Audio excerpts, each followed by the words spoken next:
In the quiet hours when grief wraps the world in a hush, Tina Knowles emerged as a pillar of solace, her words a gentle lantern illuminating the shadows of loss.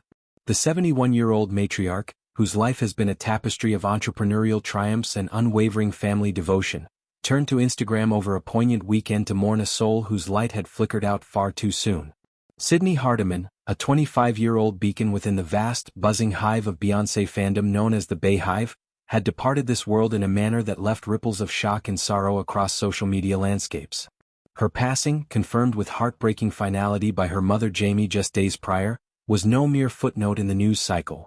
It was a rupture in the fabric of a community built on shared adoration and unyielding support. Hardiman's story, one of viral joy turned to private anguish, resonated because it mirrored the dual-edged sword of fame's orbit, the exhilaration of connection juxtaposed against the isolation that can creep in unbidden. Knowles' tribute, posted on a subdued Saturday, was a masterclass in empathetic eloquence, accompanied by a video montage that served as both eulogy and embrace. The screen filled with snippets of Hardiman's life, candid shots of her beaming at Beyoncé concerts, her eyes wide with that unfiltered wonder only true passion can evoke, interspersed with the now iconic clip from the 2019 Netflix documentary Beyoncé, Homecoming.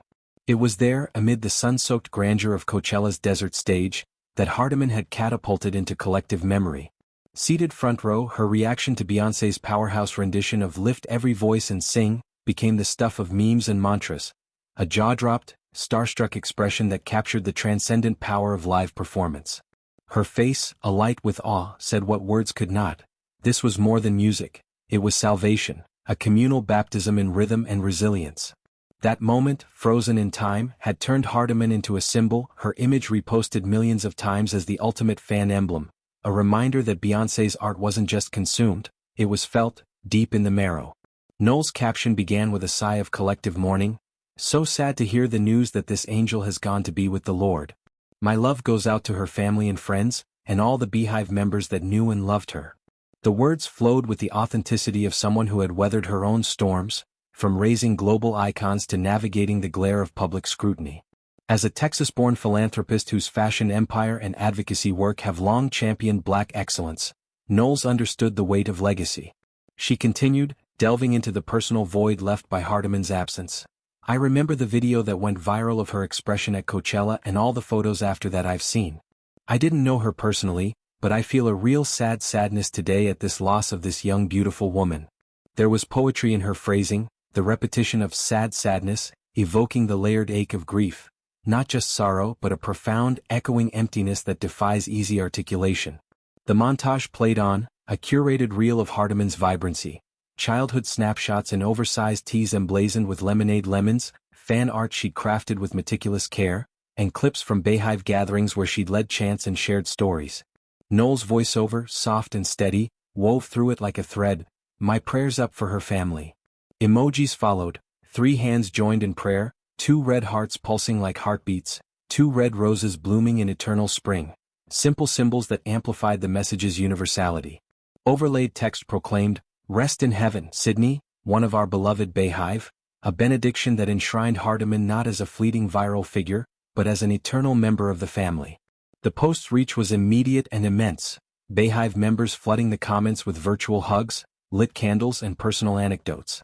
She was our joy, one wrote, attaching a photo of Hardiman at a Renaissance listening party, her laughter frozen mid-burst. Hardiman's journey from Coachella meme to cherished icon was a narrative of serendipity and substance. In 2019, at just 19, she'd won tickets through a fan contest, her essay on Beyoncé's influence on her self-worth clinching the prize. The documentary captured her unscripted rapture, her expression becoming a shorthand for the artist's impact. Proof that Homecoming's blend of HBCU marching band flair and unapologetic Black femininity could heal generational wounds. Post-viral, Hardiman embraced her spotlight with grace, starting a blog where she dissected Beyoncé's discography through lenses of mental health and empowerment.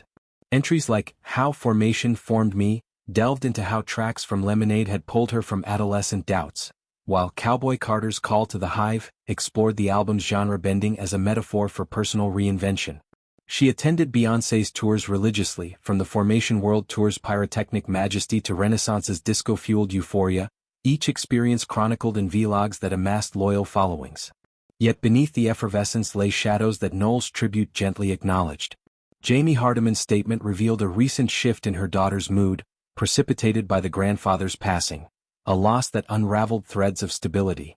The family, still piecing together the why of Sydney's suicide, spoke of her battles with depression, exacerbated by the pressures of online visibility.